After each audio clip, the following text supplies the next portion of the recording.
अब एक और आप सबके लिए बहुत बड़ी घोषणा, और जो बात मैं कहने जा रहा हूं इस बात का संदेशा पूरे भारत तक पहुंचना चाहिए। अजय भैया, हिंसा जी, सुन लेना कि अभी तक आपने ये घोषणा नहीं सुनी होगी कि कल आचार्य श्री जी ने क्या आशीर्वाद प्रदान किया पूरे भारतवर्ष के लिए।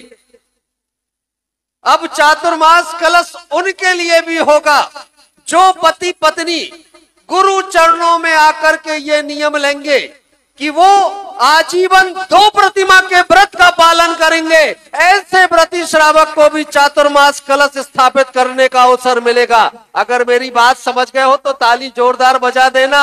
न धन की जरूरत न संपदा की। अगर आप व्रत नियम ग्रहण करते हैं, इसी समय आपका मन बनता है कि पति पत्नी संयुक्त रूप से 2 प्रतिमा के व्रत पालन करने के लिए तैयार होते हैं, तो उन्हें भी चातुर्मास का कलश स्थापित करने का अवसर मिलेगा। और समय आपको दिया जा रहा है रक्षाबंधन की तिथि तक का।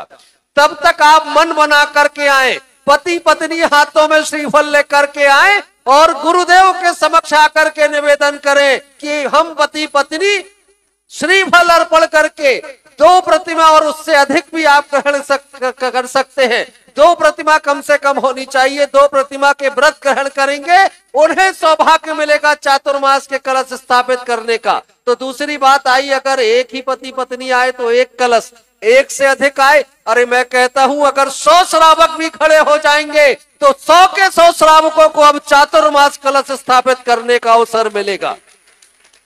और दूसरा स्वर्णिम अवसर उन्हें क्या मिलेगा? चातुर्मास कलश तो स्थापित वे करेंगे ही करेंगे। रक्षाबंधन के दिन जब गुरुदेव के सानिध्य में हम सभी लोग यहाँ रक्षाबंधन विधान करेंगे, तो अग्रिम पंक्ति में वे पति पत्नी बैठ करके उस विधान में भी पुण्यार्जक बनेंगे। और पुण्यार्जन के लिए पैसा नहीं बल्कि उनके व्रत नियम होंगे। तो अब आप सारे लोग मन बना लें कि जबलपुर में पहली बार ऐसा होने जा रहा है कि 2 प्रतिमा के व्रतों के साथ चातुर्मास कलश स्थापित करने का अवसर मिलने जा रहा है। तो ये संदेशा सभी लोगों तक पहुंच जाए। जो लोग ये कहा करते थे कि कलश क्या पैसे से ही रखे जाएंगे, तो अब अवसर आ गया है। उन सारे लोगों के प्रश्नों का उत्तर मिल गया है। केवल पैसों से कलश नहीं रखे जाएंगे, बल्कि जो व्रत नियम लेंगे उन्हें भी कलश स्थापित करने का अवसर मिलेगा।